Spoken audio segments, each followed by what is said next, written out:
Bismillahirrahmanirrahim. Assalamu alaikum students. I hope you all are in good health. Today is our lecture number 4 and we are going to start unit number 2, factors and multiples. In this chapter we will study the different concepts of maths. Number 1 is the test of divisibility. Divisibility rules of whole numbers are very useful to find out if the number can be divided by 2, 3, 4, 5, 6, 7, 8, 9, 10. With the help of these rules, we do not need to do long division. These rules help us to test if one number is divisible by another without doing actual calculation. For this we have different rules. The rule number 1 says any number with 0, 2, 4, 6, 8 at the unit place is divisible by 2. All even numbers are divisible by 2. According to this rule, इसमें हमें ये बताया जा रहा है कि अगर आपके पास एक गिवन नंबर है, आपने जस्ट उसकी यूनिट प्लेस को चेक करना है. अगर यूनिट प्लेस पे कोई इवन डिजिट है तो वो पूरा का पूरा नंबर आपका 2 पे डिविजिबल होगा. For example, is 138 divisible by 2? In this example, as you can see that 138 number में जो 8th हाईलाइटेड हुआ है वो यूनिट प्लेस है और वो आपका इवन नंबर है. Hence, according to rule 1, 138 complete number is divisible by 2. Now rule 2. If the digits of any number add up to a number which is divisible by 3, then the original number is also divisible by 3. According to this rule, आपके पास एक given number है, आपने firstly उसके सारे digits को add करना है. अगर वो एडेड नंबर जो आ रहा है आपके पास वो 3 से डिविजिबल है, इसका मतलब है जो ओरिजिनल नंबर आपका गिवन है वो भी 3 से डिविजिबल होगा. For example, is 593 divisible by 3? Firstly, you have to add all the 3 digits 5 plus 9 plus 3 which is equals to 17. Now if you have to check is 17 is divisible by 3? No, 17 is not divisible by 3. So the original number 593 is also not divisible by 3. Rule 3. Any number with 0 or 5 at the unit place is divisible by 5. According to this rule, अगर आपके पास एक given number की unit place पे अगर 0 हो या 5 होगा तो वो नंबर डिविजिबल बाय 5 होगा. And according to rule 4, any number with 0 at the unit place is divisible by 10. अगर आपके पास यूनिट प्लेस पे 0 होगा तो वो नंबर 10 से भी डिविजिबल होगा. अकॉर्डिंग टू रूल 3 वो 5 से भी डिविजिबल होगा और 10 पे से भी डिविजिबल होगा. लेकिन अगर वहाँ पे 5 होगा यूनिट प्लेस पे तो आपका नंबर जस्ट आपके 5 से डिविजिबल होगा. For example, is 4055 divisible by 5 and 10? As in 4055 the unit place is 5, so it is divisible by 5, but it is not divisible by 10 because यहाँ पे यूनिट प्लेस पे आपका 0 नहीं है. The next topic is prime and composite number. Firstly, we have to discuss what is prime number. A prime number has only two factors, that is 1 and the number itself. We can say if a number cannot be divided exactly by any other number except 1 or itself, it is called a prime number. For example, 2, 3, 5, 7, 11.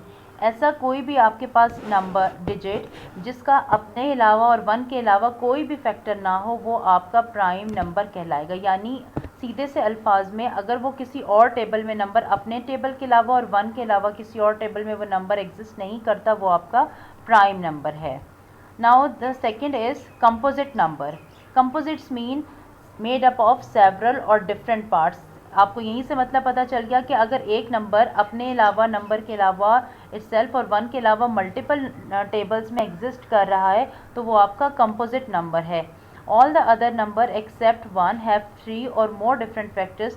They are named as composite numbers. For example, 4, 6, 8, 9, 10. अब 4 जो है 1 और 4 अपने अलावा 2 के table में आता है, 6 2 और 3 के टेबल में आता है, 8 2 और 4 के टेबल में आता है अपने अलावा, 9 अपने अलावा 3 के टेबल में भी आता है और 10 2 और 5 के टेबल में भी आएगा. इसलिए इसके मल्टीपल फैक्टर्स एंड नंबर्स के तो these are composite numbers. Now there is another concept which is co-prime numbers. For अगर हम कंसिडर करें 2 और 3 के फैक्टर्स को, 2 के फैक्टर्स 1 2 हैं, 3 के फैक्टर्स 1 3 हैं, तो इन दोनों के there is only one common factor, that is 1. Two numbers which have 1 as a common factor, they are called co-prime numbers. 1 इसका आपका co-prime number है बिकॉज यहाँ पे इन नंबर्स के दरमियान में कोई भी और कॉमन नंबर नहीं है accept 1. Now in this table, the number which are marked as tick, all are the prime number, and except the other numbers are composite numbers. For example, 2, 3, 5, 7, 11, 13, 17, they are marked as tick. They all are prime number and other are composite number because they have multiple factors. Now the third topic is factors. Now to understand the concept of factors, we have considering an example of 12 pebbles. In first figure हमने 12 pebbles को अलग अलग separate रखा है. Second figure में हमने 2 के pairs बना दिए हैं. थर्ड फिगर में हमने 3 के ग्रुप्स बना दिए हैं 12 पेबल्स के. फोर्थ नंबर पे हमने 4 के ग्रुपिंग कर दी है 12 पेबल्स की. फिफ्थ फिगर में हमने 6 के ग्रुपिंग कर दी है और 12th फिगर में हमने सारे 12 पेबल को एक ही ग्रुप बना के कंबाइन कर दिया है. नाउ इन फर्स्ट फिगर क्योंकि सारे पेबल्स अलग अलग हैं तो हम कह सकते हैं कि 12 1s are 12 होगा. सेकेंड फिगर में हमारे पास क्योंकि 2 के ग्रुप्स बने हुए हैं, 2 के पेयर बने हुए हैं, तो हमारे पास टोटल 6 ग्रुप्स हैं, तो हम कह सकते हैं कि 2 6 जार हमारे पास 12 हैं. उसके बाद थर्ड फिगर में हमारे पास क्योंकि 3 के ग्रुप्स बने हुए और टोटल 4 हैं तो 4 3s are 12. फोर्थ में हमारे पास 3 के ग्रुप्स हैं टोटल और 4 के हैं तो 3 4s are 12. In six figure हमने 6 के ग्रुप बनाए हैं और 2 ग्रुप्स हैं तो 2 6s are 12. पहले हमने ग्रुप लिखा है, देन हमने एक ग्रुप में कितने मेंबर्स हैं. और इन 12th फिगर एक ग्रुप है और टोटल 12 मेंबर्स हैं तो 1 12s are 12. We can say that all these are the factors of 12.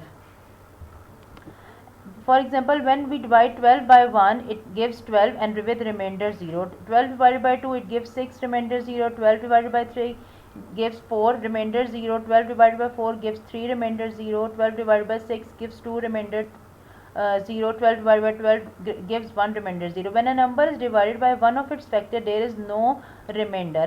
इसका मतलब है 12 के कितने हमारे पास जितने भी ये इसके नंबर हैं जिससे डिविजिबल है, ये जिन जिन टेबल्स में ये एग्जिस्ट कर रहा है 12, ये all are its factor of 12. Now today's lecture is about this unit number 2, and here unit number 2 is finished. Related exercises R2A and 2C solved questions are given your school notes. You have to practice these two questions, these two exercises very carefully. Thank you, students.